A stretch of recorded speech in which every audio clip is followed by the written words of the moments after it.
सरकार ने सबसे पहले दिल्ली सेवा बिल लाकर पलटा सुप्रीम कोर्ट का फैसला। अब एक और बिल लाकर मोदी सरकार सुप्रीम कोर्ट को देने वाली है बड़ा झटका। मोदी सरकार की ओर से लाए जा रहे एक और बिल पर भड़क गए केजरीवाल। आखिर अब क्या करने जा रही है मोदी सरकार, जिससे बुरी तरह बौखलाए केजरीवाल।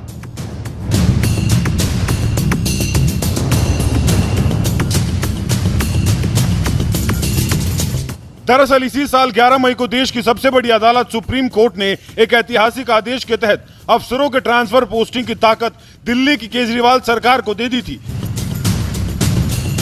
लेकिन 19 मई को ही मोदी सरकार ने अध्यादेश लाकर सबसे पहले सुप्रीम कोर्ट का आदेश ही पलट दिया और अब इस अध्यादेश को कानून का रूप देकर मोदी सरकार ने अफसरों के ट्रांसफर पोस्टिंग की ताकत एक बार फिर से दिल्ली के उपराज्यपाल को दे दी, जिससे सीएम केजरीवाल पहले से ही मोदी सरकार पर बुरी तरह से भड़के हुए थे, क्योंकि इस अध्यादेश को कानून बनने से रोकने के लिए उन्होंने पूरी ताकत झोंक दी थी।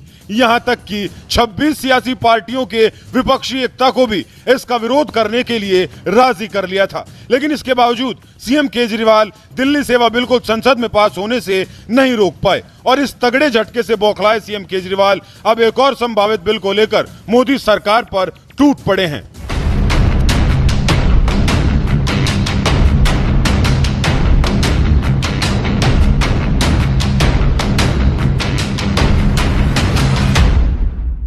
दरअसल मोदी सरकार के मुख्य चुनाव आयुक्त और अन्य चुनाव आयुक्तों की नियुक्ति सेवा की शर्तों और कार्यकाल को विनियमित करने के लिए राज्यसभा में पेश करने के लिए एक विधेयक सूचीबद्ध किया है, जिसके बहाने सीएम केजरीवाल एक बार फिर मोदी सरकार को घेरने में जुट गए और ट्वीट में उन्होंने कहा, मैंने पहले ही कहा था प्रधानमंत्री जी देश के सुप्रीम कोर्ट को नहीं मानते। उनका संदेश साफ है, जो सुप्रीम कोर्ट का आदेश उन्हें पसंद नहीं आएगा वो संसद में कानून लाकर उसे पलट देंगे।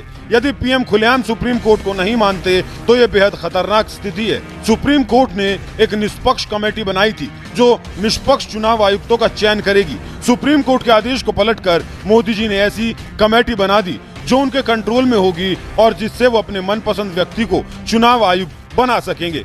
इससे चुनावों की निष्पक्षता प्रभावित होगी। एक के बाद एक फैसले से प्रधानमंत्री जी भारतीय जनतंत्र को कमजोर करते जा रहे हैं।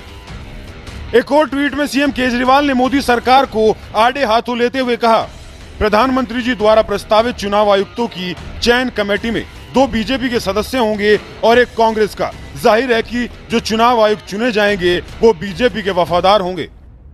मुख्य चुनाव आयुक्त और चुनाव आयुक्त की नियुक्ति के लिए दरअसल देश में कोई कानून नहीं है, इसलिए मोदी सरकार इसे रेगुलेट करने के लिए एक बिल लेकर आने वाली है, जिसके जरिए सीईसी और ईसी की नियुक्ति कार्यप्रणाली के लिए एक व्यवस्था बनाना भी शामिल है। लेकिन सीएम केजरीवाल दावा कर रहे हैं कि इस बिल के जरिए मोदी सरकार सुप्रीम कोर्ट का एक और फैसला पलटने जा रही है। अब उनके इस दावे में कितनी सच्चाई है ये तो फिलहाल बिल पर चर्चा होने के बाद ही सामने आएगा। लेकिन सीएम केजरीवाल ने जरूर इस मुद्दे पर अभी से राजनीति करना शुरू कर दिया है और मोदी सरकार पर सुप्रीम कोर्ट का एक और फैसला पलटने का आरोप लगा दिया है।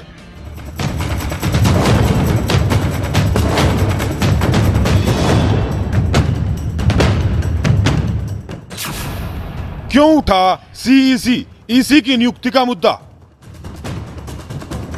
दरअसल इसी साल मार्च के महीने में सुप्रीम कोर्ट की 5 जजों की बेंच ने ऐतिहासिक फैसला सुनाते हुए कहा था। सुप्रीम कोर्ट का ऐतिहासिक फैसला सुनाते हुए सीबीआई डायरेक्टर की नियुक्ति का भी जिक्र दरअसल इसलिए किया गया है क्योंकि सीबीआई डायरेक्टर की नियुक्ति 3 सदस्यों की कमेटी करती है, जिसमें प्रधानमंत्री, सुप्रीम कोर्ट के मुख्य न्यायाधीश और लोकसभा में नेता विपक्ष होते हैं। अगर लोकसभा में विपक्ष का कोई नेता नहीं है तो फिर सदन की सबसे बड़ी विपक्षी पार्टी के नेता इस कमेटी का हिस्सा होंगे। कुछ इसी तर्ज पर सुप्रीम कोर्ट मुख्य चुनाव आयुक्त और चुनाव आयुक्त की नियुक्ति भी चाहता है, इसीलिए उसने नियुक्ति से जुड़ी कमेटी में मुख्य न्यायाधीश को भी शामिल किया है। लेकिन अब खबर यह आ रही है कि मोदी सरकार इस कमेटी से मुख्य न्यायाधीश को हटाने जा रही है। अब सीईसी और ईसी को चुनने के लिए बनी कमेटी में प्रधानमंत्री, विपक्ष के नेता और नॉमिनेटेड केंद्र सरकार के मंत्री होंगे। यही वजह है जिसकी वजह से केजरीवाल ने अभी से बवाल काटना शुरू कर दिया और आरोप लगा रहे हैं कि मोदी सरकार सुप्रीम कोर्ट का एक और फैसला पलटने जा रही है। उनके इस दावे पर आपका क्या कहना है? अपनी राय हमें कमेंट कर जरूर बताएं। इस वीडियो को लाइक करें, हमारे चैनल को सब्सक्राइब कर बेल आइकन जरूर प्रेस करें हमारी न्यू वीडियो सबसे पहले देखने के लिए।